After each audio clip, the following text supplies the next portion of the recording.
اعوذ باللہ من الشیطان اللعین الرجیم بسم اللہ الرحمن الرحیم وبہ نستعین فمن تولی بعد ذلک فاولئک هم الفاسقون۔ صلوات پڑھ دی محمد والے محمد پر۔ یہ والی صلوات ہم کو نہیں چاہیے، ہفتہ ولایت غدیری صلوات چاہیے۔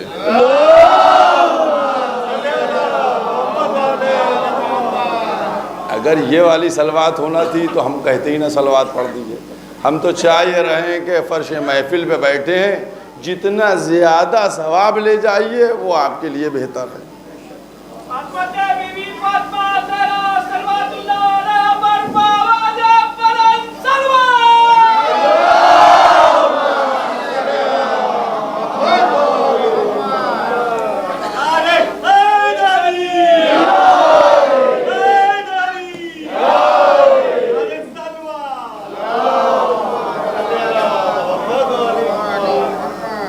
دیکھیے ہم تبلیغی جماعت سے تو ہیں نہیں، سمجھ گئے؟ ہم غدیری ہیں، فضائل سنائیں گے، سمجھ گئے؟ آمادہ آپ لوگ رہیے گا۔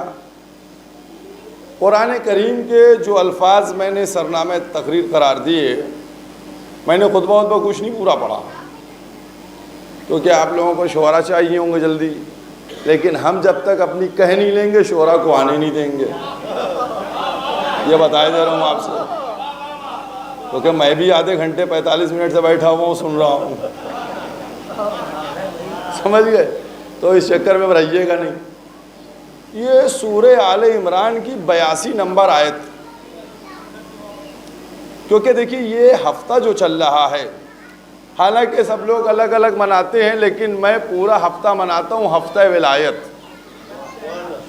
کیونکہ عیدیں تو کئی ہیں۔ روایت سے یہ بات ہے، کون سی عید دلہن کی طرح سجی ہوگی؟ عید غدیر، وہ دلہن کی طرح سج کے آئے گی۔ اچھا ایک بات بتائیے، ابھی عید قربان گئی ہے، ٹھیک ہے، اس کو آپ نے کئے دن منعقد کیا؟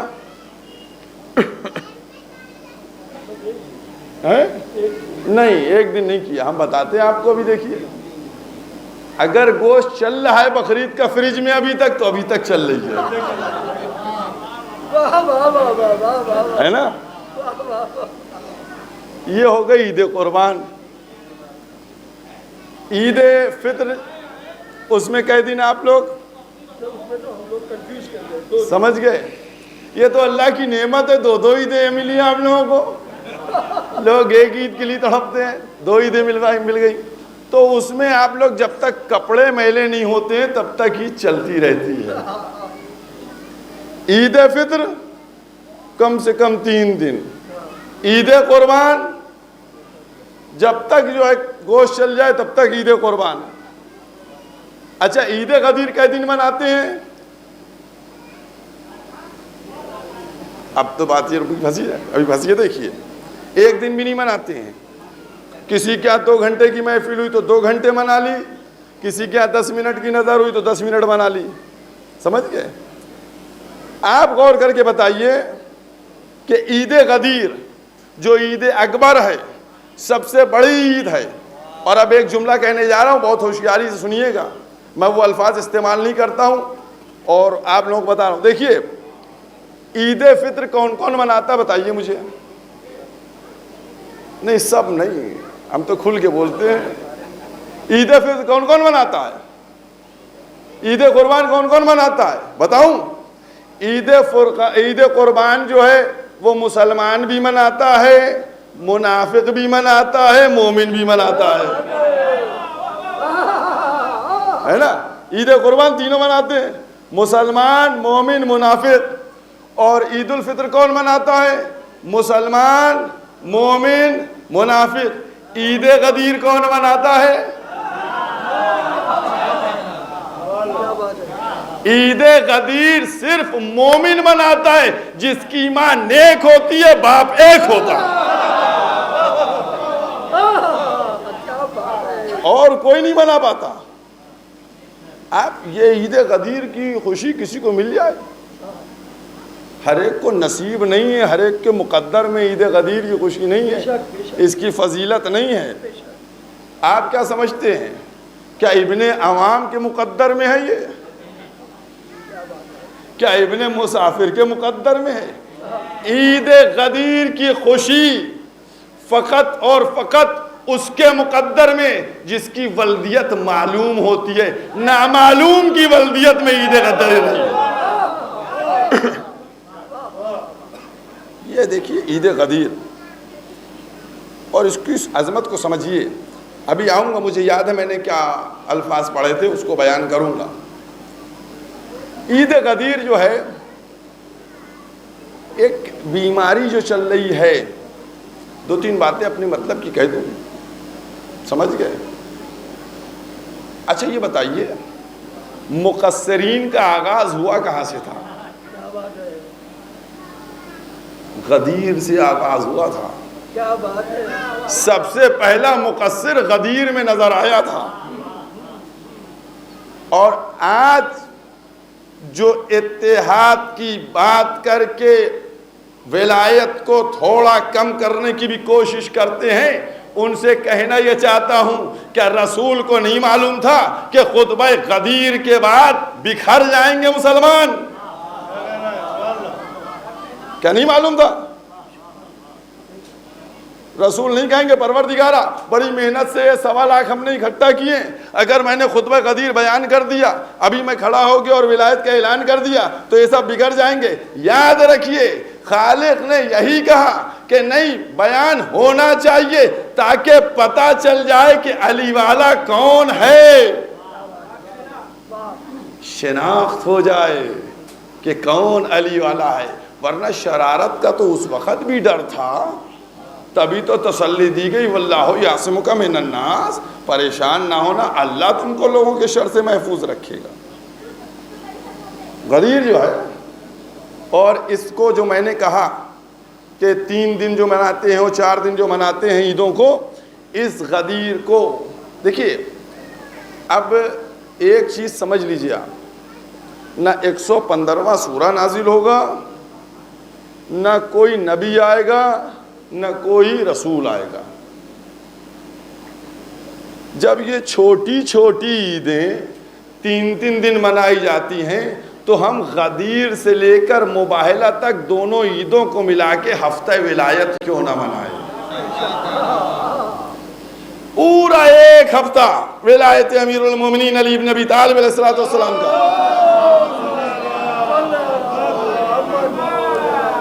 دیکھیے مشن چلائیے، ہم کئی سال سے مشن چلا رہے ہیں، بڑھ رہی ہیں، ہوگا، آپ لوگ خود دیکھ رہے ہوں گے غدیر کا پروگرام جو ہے بڑھتے چلے جا رہے ہیں۔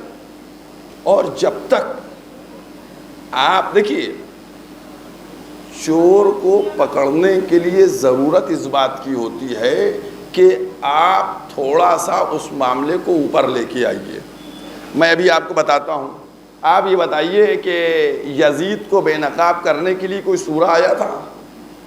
کوئی سورہ نازل ہوا تھا؟ نہیں ہوا تھا نا؟ کوئی آیت وغیرہ آئی تھی؟ نہیں آئی تھی۔ کوئی نبی آیا تھا؟ نہیں آیا تھا۔ پھر کیسے یزید بے نقاب ہو گیا؟ وہ آپ کی کثرت مجالس سے یزید بے نقاب ہو گیا، سمجھ گئے؟ تو اب آپ مشن چلائیے کہ جیسے اس قاتل کو بے نقاب کیا شہادت مظلوم کربلا بیان کر کے، ویسے ہی ولایت کو بیان کر کے اس غاصب کو بے نقاب کر دیجئے۔ غاصب کو بے نقاب کرنا ضروری ہے، اور جب غاصب بے نقاب ہوگا، دیکھیے روزے مکمل ہوئے تو عید، حج مکمل تو عید، تو جو پاٹ ہے اسلام کا، ایک عبادت ہے، اس میں تو عید منا رہے ہیں کئی دن تک، اور جہاں پورا دین اسلام مکمل ہوا وہاں کئی دن عید ہو؟ دھیرے سے لے جائیے، سمجھے؟ میسج دیجئے دھیرے سے، مسلمانوں سے بھی کہیے تم بھی عید مناؤ، دین کے بڑے شیدائی ہو، سنت کو بڑا سینے سے لگا کے رکھتے ہو تو کیوں نہیں اس عید کو مناتے ہو؟ ارے یہی تو وہی دن ہے کہ جس دن دین اسلام کامل ہوا، نعمتیں تمام ہو گئیں۔ اب جب دین مکمل ہوا یہ سمجھا دیجئے گا تو بھی دھیرے سے یہ بھی بتا دیجئے گا کہ کیوں مکمل ہوا، کیا ہوا۔ بھائی پہلے دین بتائیے گا، اس کے بعد بتائیے گا کہ کیسے مکمل ہو گیا۔ کیونکہ ایک بات رکھ لیجیے، ثقیفہ کا واقعہ ہوا تھا یا نہیں ہوا تھا؟ ہوا تھا، سب اقرار کر رہے ہیں۔ غدیر کا واقعہ سنیوں سے پوچھئے، ہوا تھا؟ کہیں گے ہاں ہوا تھا۔ غدیر کا اہل سنت انکار نہیں کرتے ہیں، ثقیفہ کا شیعہ انکار نہیں کرتے، واقع دونوں ہوئے ہیں۔ غدیر بھی ہوا ہے، ثقیفہ بھی ہوا ہے، بس مسئلہ اتنا ہے کہ کچھ غدیر کی پیروی کرتے ہیں، کچھ ثقیفہ کی پیروی کرتے ہیں۔ اب جملہ کہنے جا رہا ہوں، ہم وہ ہیں جو جنت جانا چاہتے ہیں وایا غدیر، وہ ہیں جو جنت جانا چاہتے ہیں وایا ثقیفہ۔ اب غور کر کے بتائیے گا کہ غدیر میں کون کون تھا، ثقیفہ میں کون کون تھا۔ یہ مرحلہ ہے، دیکھیے، کیونکہ ہم نے دین کو جو ہے نا ثقیفہ کی تاریک کوٹری سے نہیں لیا ہے، ہم نے دین کو غدیر کے اس منور میدان سے لیا ہے۔ یہ عظمت ولایت ہے، لہذا کوشش کیجیے گا۔ دیکھیے، میں اس پیغام کو سمجھنے کی کوشش کیجیے۔ حالانکہ واقعات کی منزل میں اگر آپ دیکھیے تو غدیر کا واقعہ بعد میں ہوا ہے، موبائلہ پہلے ہوا ہے، لیکن اگر اپنی عید کو ہفتہ ولایت منائیے تو مستند کیسے ہو جاتی ہے کہ 18 کو اعلان ہے، 24 کو تصدیق ہے، یعنی اعلان ولایت سے لے کے تصدیق ولایت تک پورا ہفتہ ولایت منائیے۔ اس سسٹم بنائیے، دیکھیے، اور مطمئن رہیے۔ آپ پریشان، ہماری قوم بہت جلدی میں رہتی ہے، سمجھ گئے؟ جلدی میں نہیں، اس میں ان کی پیروی کر لیجئے، ٹھنڈا کر کے کھائیے، سمجھ گئے؟ اس میں مشن ابھی چلائیے، نتیجہ 10-20 سال بعد ملے گا۔ کم سے کم بچے تو دعائیں دیں گے کہ بزرگ کچھ کر کے گئے تھے۔ اگر آپ نہ بے نقاب کر پائے غاصب کو تو کم سے کم اولادیں تو بے نقاب کر دیں گی، کیونکہ یہ وہ ولایت کا مرحلہ ہے جس کے فضائل ماشاءاللہ سے آپ لوگوں نے غدیر کے دن سنے ہوں گے۔ کیا عظمت ہے، کسی عید میں عیدی دینے کی بات نہیں، اس میں عیدی دینے کی بات ہے۔ کسی میں مومن کو کھانا کھلانے کے کیا فضیلت ہے، اس میں دیکھ لیجئے کہ کیا فضیلت ہے۔ اور اگر واقعاً پتہ چل جائے غدیر کی اہمیت کو تو روایات میں ہے کہ 10 بار جیسے مصافیہ ملائکہ کر، ایسی بڑی فضیلت ہے غدیر کی۔ اب قرآن سے اپنی بات کو ثابت بھی کر دوں، ہے نا، ولایت کو، ہے نا، تاکہ بات مکمل ہو جائے۔ میں نے جو قرآن کریم کے الفاظ کو سرنامہ قرار دیا، یہ سورہ آل عمران کی 82 نمبر آیت ہے، فمن تولی بعد ذالک، جو اس سے پھر جائے فاولئک هم الفاسقون، وہ فاسق ہے، بد کردار، بد چلن ہے۔ سمجھ؟ یہ کس کے لیے کہا جا رہا ہے پتہ ہے آپ کو؟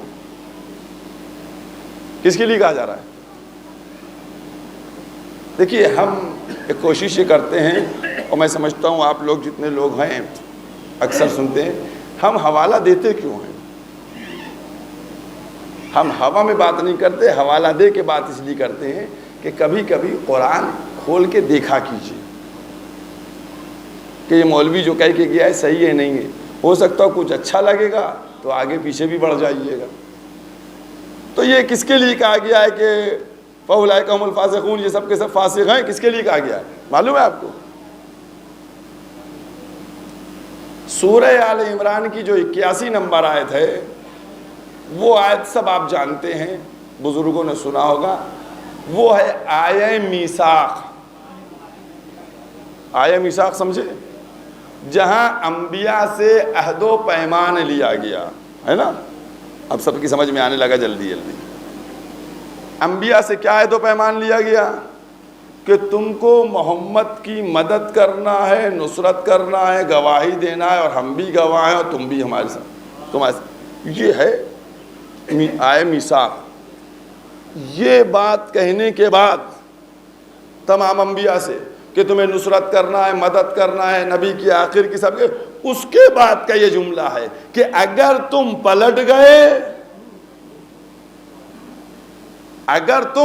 پلٹ گئے تو سب کے سب فاسق ہو. محمد کی عظمت سمجھ میں آئی؟ پیغمبر کی عظمت سمجھ میں آئی؟ پیغمبر کی عظمت یہ ہے کہ 1,24,000 انبیاء اگر پیغمبر کی مدد نہ کریں, اگر پیغمبر کی نصرت نہ کریں, تو اگر اس میں وہ نہ کریں تو وہ سب کے سب فاسق. سمجھ میں آیا؟ عظمت محمد سمجھ میں آئی؟ پیغمبر کی نبوت سمجھ میں آئی؟ بہت توجہ کیجیے کہ بات ختم کرے دے رہا ہوں. پیغمبر کی نبوت سمجھ میں آئی کہ اگر 1,24,000 انبیاء محمد کی نبوت, محمد کی نصرت, مدد نہ کریں تو ان سب کی نبوتیں جا رہی ہیں, یہ سب کے سب فاسق ہو رہے ہیں. تو اب اس محمد کی عظمت کو سمجھیے کہ جس کی وجہ سے 1,24,000 انبیاء کی جا رہی ہے, اب اس محمد سے کہا جا رہا ہے کہ ان لم تفعل, اگر تم نے یہ نہ کیا تو اب ولایت کی عظمت سمجھیے کہ محمد کی عظمت بتائی میں نے کہ 1,24,000 انبیاء کی نبوت خطرے میں. اب اس نبی کی اگر ولایت نہ پہنچائے تو اس کی نبوت ان لم تفعل, یہ ہے عظمت ولایت. اور کیا آپ نے, یہ ہے عظمت ولایت. اور آپ غور کر لیجئے, فکر کیجئے گا, دیکھیے گا, پوچھئے گا مولویوں سے کہ تبلیغ کا لفظ کتنی جگہ پہ آیا ہے. پوچھئے گا کتنی جگہ نماز کی تبلیغ کا لفظ آیا, کتنی جگہ روزوں سے تبلیغ کا لفظ آیا, کتنی دفعہ حج سے متعلق تبلیغ کا لفظ آیا, کتنی دفعہ. آج جو بات یہ ہوتی ہے, یاد رکھیے گا کہ ذکر محفل اور مجلس اس میں ہونا ہی صرف چاہیے فضائل آل محمد اور مصائب آل محمد. اور کیا تبلیغ. اب آپ غور کر کے دیکھیے, کئی گھنٹے خطبہ چلا. ابھی مولوی صاحب جو ہیں بڑی موٹی سی کتاب لے کے بیٹھے تھے خطبہ غدیری, کئی گھنٹے خطبہ چلا, اور اس خطبے میں ہوا کیا, خلاصہ بتائیے مجھے, کیا ہوا اس خطبے میں؟ میں بتاؤں کیا ہوا اس خطبے میں. حمد باری تعالیٰ کے علاوہ اس خطبے میں یا تبرہ ہوا ہے یا تولا ہوا. کیا ہوا بھائی؟ جس نے ان سے دشمنی کی وہ لعنتی ملعون ہے, اور جس نے ان سے محبت کی اس کو کیا کیا ملے گا. تو سمیٹ کر یہی تو میں نے کہہ دیا کہ یا تولا ہے یا تبرہ ہے. یہ عظمت ولایت ہے, یہ مرتبہ ہے ولایت کا. آج دنیا سمجھے اور غور کیجئے گا. ایک بات اور کہہ دوں, چونکہ میں نے ایک بات کہی ہے نا کہ اس محفل میں یا غدیر میں اس میں فضائل کس طریقے سے, اب اس میں آپ غور کیجئے گا. اگر آپ قرآن میں دیکھیے تو پیغمبر کو کتنے خوبصورت انداز سے مخاطب کیا گیا. طٰہٰ, یاسین, مزمل, مدثر, سراج منیر, ہے نا. ایک ایک اچھے اچھے لفظ ہیں, ان سے اپنی محبت کا اظہار کیا جا رہا ہے خوبصورت لفظوں کے ساتھ پیغمبر کو. یہاں پر کیا لفظ استعمال کیا؟ طٰہٰ استعمال کیا. اے طٰہٰ اس پیغام کو پہنچا دو, کہا. اے مزمل اس پیغام کو پہنچا دو, مدثر اس پیغام کو پہنچا دو, سراج منیر اس پیغام کو پہنچا دو, میرے پیارے حبیب اس پیغام کو پہنچا دو, میرے پیارے نبی اس پیغام, نہیں کچھ نہیں. کیا کہا؟ اب دیکھیے انداز عربی نہیں آتی ہوگی لیکن انداز سے آپ بھی سمجھتے ہیں یا ایھا الرسول بلغ، سارے الفاظ ہٹا دیے گئے، سب الفاظ ہٹ گئے، نہ طٰہٰ نہ یاسین نہ مزمل نہ مدثر نہ سراج منیر، کچھ نہیں، اے رسول پہنچاؤ، رسول پہنچاؤ۔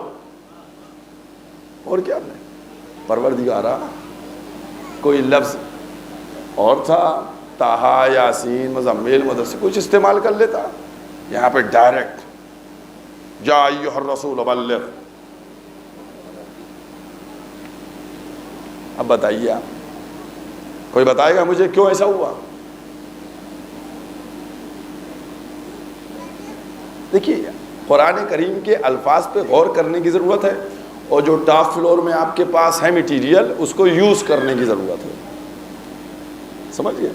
اب آئیے ایک چھوٹا سا ایگزامپل دے دوں، اب کیا بتاؤں، گھڑی میں دیکھے جا رہا ہوں، سمجھ گئے، لیکن وہ بات پہ بات نکل آتی ہے تو ہوتی ہے، اور پھر فضائل علی کو چھوڑ کر جانا کون گوارا کرے گا، سمجھ گئے؟ حالانکہ میرے کے یہاں بھی اس وقت محفل ہو رہی ہوگی۔ تو بہرحال دیکھیے ایک چھوٹی سی مثال دوں،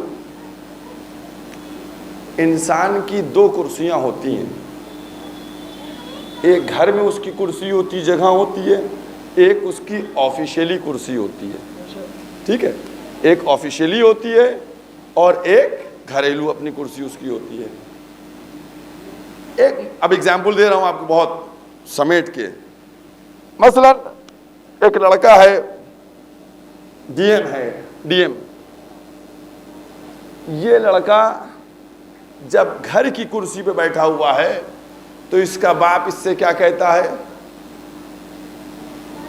اس سے زیادہ ایکسپلین نہیں کر پاؤں گا اور اس سے زیادہ کلیئر مثال نہیں ہوگی، جب گھر کی کرسی بیٹھا ہوتا ہے تو اس ڈی ایم لڑکے سے اس کا باپ کہتا ہے میرے لال، میرے نور نظر، میرے لخت جگر، میرے پارے دل، تب کہتا ہے جب گھر کی کرسی پہ۔ اور یہی بیٹا جب آفیشیلی کرسی پہ بیٹھ جائے، اب کیا اس کا باپ کہے گا؟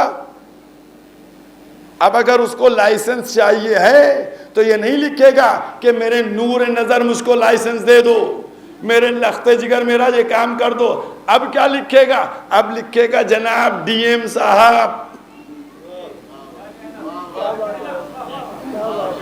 بھائی ابھی تک تو تم نور نظر لخت جگر کہہ رہے تھے، اب ڈی ایم صاحب ہو گئے تو کہے گا وہ گھریلو معاملہ تھا، وہاں نور نظر بھی چلا، لخت جگر بھی چلا، پارے دل بھی چلا، لیکن یہ آفیشیلی معاملہ ہے، یہاں منصب سے بات کی جائے گی، جناب ڈی ایم صاحب میرا لائسنس بنائیے۔ تو عجب نہیں خالق کہے کہ جب محبت کی بات کرنا تھی تو کبھی طٰہٰ کہا، کبھی یاسین کہا، کبھی مزمل کہا، کبھی مدثر کہا، لیکن جب آفیشیلی پیغام پہنچانا ہوا تو عہدے کو مخاطب کیا، یا ایھا الرسول بلغ۔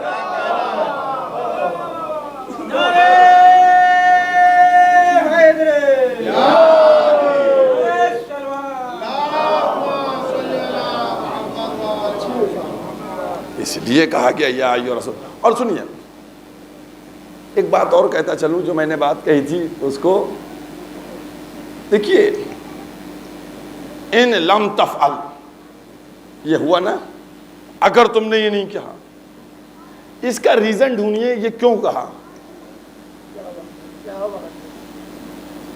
بھائی کیا یہ پاسبل تھا کہ رسول نہیں کرتے کام؟ پاسبل تھا؟ کیا پاسبل تھا کہ پیغام ادھر سے جو آیا تھا رسول یہاں ڈیلیور نہیں کرتے؟ اگر یہ کہہ دے پاسبل تھا تو ایمان سے چلے جائیں گے، ہم دائرہ اسلام سے خارج ہو جائیں گے، لہذا جو ادھر سے حکم آیا وہ ادھر فالو ہونا تھا۔ تو جب معلوم تھا 100% کہ یہ پیغام پہنچایا جائے گا تو پھر ان لم تفعل کی ضرورت کیا تھی؟ بھائی پتھر کھا لیے، کانٹوں پہ چل لیے، کبھی پیغام کو پہنچانے میں کسی طریقے کی کوئی کمی نہیں رہی، سمجھ گئے؟ اور یہاں تو ماشاءاللہ سے تازے تازے حاجی، سمجھ گئے، ان کے درمیان میسج کو ڈیلیور کرنا تھا، یہاں تو مشکل تھی ہی نہیں، شمع رسالت کے پروانے تھے، شمع اپنے پروانوں میں گھری ہوئی تھی. تو بس یاد رکھیے یہاں پر ان لم تفعل کیوں کہا؟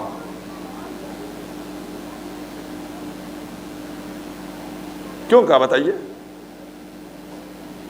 میں نے سوال صحیح کیا ریز کیا نہیں کیا؟ سوال جو کوشچن ریز کیا کہ جب سب کچھ معلوم تھا کہ ہوئے گا جیسے ایز اٹ از پیغام پہنچا دیا جائے گا تو بھی ان لم تفعل کیوں کہا؟ لوگ کنفیوز ہو رہے ہیں کیا پاسبل تھا اس لیے ان لم تفعل کا؟ نہیں، پیغام ویسے ہی پہنچانا تھا. بس یاد رکھیے. اس کے لیے بھی ایک جملے کی مثال دے دوں. ایسا ہوتا ہے کبھی آپ کے تعلقات خراب ہوتے ہیں نا اور میسج کو ڈیلیور کرنا ہوتا ہے نا، اب اردو کی زبان استعمال کر دیتا ہوں، میسج کو ڈیلیور کرنا ہوتا ہے نا تو نگاہیں کہیں ہوتی ہیں، نشانہ کہیں ہوتا ہے نا. مثلا ہم کو ان سے کوئی بات کہنا، میرے تعلقات خراب ہیں، میں نے ان کے نگاہیں ان پہ رکھی اور نشانہ وہ تھے.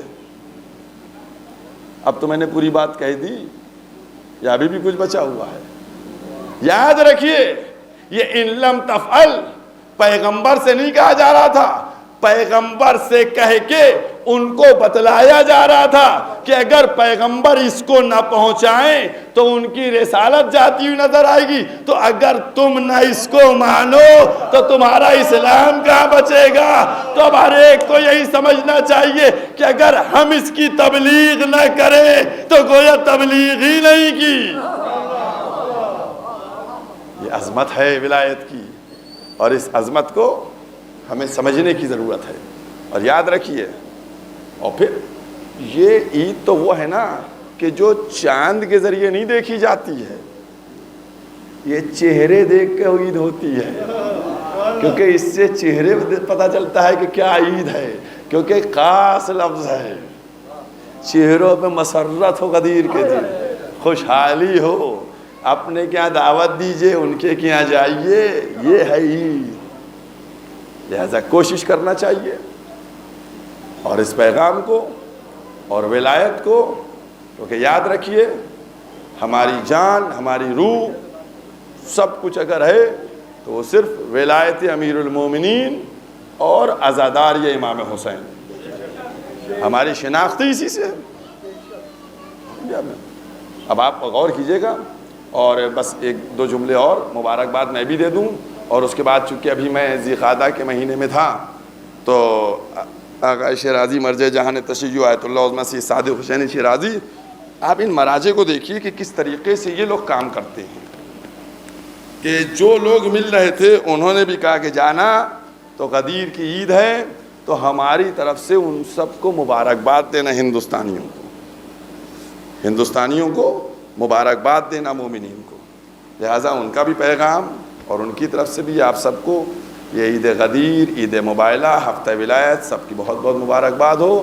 اور چونکہ بہرحال ہم لوگ فرش محفل پہ بیٹھے ہوئے ہیں اور اس یقین کے ساتھ کہ اگرچہ جو ہے 18 ذی الحجہ گزر گئی ہے لیکن برکتیں ابھی کم نہیں ہوئی ہیں اور وہ برکتیں مباہلہ سے ملنے والی ہیں. اور اسی وجہ سے ہم لوگوں کو دعا کرتے رہنا چاہیے کہ پروردگار عالم اللہم انی اسألک بحق محمد وانت المحمود، بحق علی وانت الاعلی، بحق فاطمہ فاطر السماوات والارض، بحق الحسن وانت المحسن، بحق الحسن قدیم الحسان و بحق الامت اتسد الطاہرین من ذریۃ الحسن الاسلام. پروردگار عالم ہم لوگوں کے قلوب کو مودت آل محمد سے منور کر دے. آپ لوگوں نے غور کیا ہوگا ہمیشہ میں مودت کا لفظ استعمال کرتا ہوں، ہے نا، میں محبت کی بات نہیں کرتا ہوں. مودت کیوں کہتا ہوں اس کے اوپر کبھی غور کیا آپ نے؟ نہیں کیا. ایک دو جملے اور کہتا چلوں. دیکھیے ایسا ہے کہ پیغمبر نے کیا کہا تھا کہ اللہ میرا مولا، میں مومنوں کا مولا، اور جس کا میں مولا اس کے علی مولا. تو سب سے پہلے یہ پتہ کر لیجئے کہ جو ولایت کا منصب ہے وہ ولایت کا منصب پیغمبر نے پہلے خود لیا. تمہاری نفسیں ہیں، پاور میرے پاس ہے. یہ منصب ڈیلیور کیا کس کے پاس؟ مولا کائنات کے پاس. یعنی تم نہیں ہو. تم نے جب بیعت امیر المومنین کر لی تو اب تم نہیں ہو بلکہ تم ان کے ہو گئے ہو. غور کیا آپ نے؟ اور اب میں مودت کو سمجھا رہا ہوں. جو ولایت کی بات ہوتی ہے تو ولایت میں پاور ہونا چاہیے, پاور اتنی آپ کے پاس ہونا چاہیے, قدرت اتنی ہونا چاہیے. اس کا بس صرف اگزامپل دے رہا ہوں, مودت بھی. یاد رکھیے امام نے اپنے بیٹھے ہوئے ایک شخص سے کہا کہ تم تنور میں کود جاؤ, وہ نہیں کودا. ہارون مکی سے کہا کود جاؤ, وہ کود گئے, کچھ نہیں پوچھا. اس کو محبت تھی, ان کو مودت تھی. مودت کا مطلب یہ ہوتا ہے کہ ولی کو جانتے ہوں اور ولی کی تعریف یہ ہے کہ اس کے پاس اتنا کنٹرول ہو کہ وہ آگ کو ایسا ٹھنڈا کر دے کہ جب ہارون مکی نکلے تو ان کا کپڑا تک نہ جلا ہوا. یہ ہونا چاہیے. تو اس لیے یہ دعا کیا کیجئے کہ ہمارے قلوب کو مودت آل محمد سے, ان کی معرفت ہم کو حاصل ہو جائے, ان کی تعلیم ہم کو ان کی تعلیم پر چلنے کی توفیق عطا فرمائے. اور جو مومنین مومنات حج و زیارت کے متمنی ہیں وہ جلد سے جلد حج و زیارت فرمائے. جو مومنین مومنات بیمار ہیں ان کو شفاء کامل و عاجل عطا فرمائے, اور امام زمانہ کے ظہور میں تعجیل فرما, ہمیں ان کے اعمال و انصار میں شمار فرما. ربنا تقبل منا وانک انت السمیع العلیم. میں نے آپ لوگوں سے پہلے کہا تھا میرے کیا محفل ہو رہی ہوگی, لہٰذا اب میں آپ لوگوں سے اجازت کے ساتھ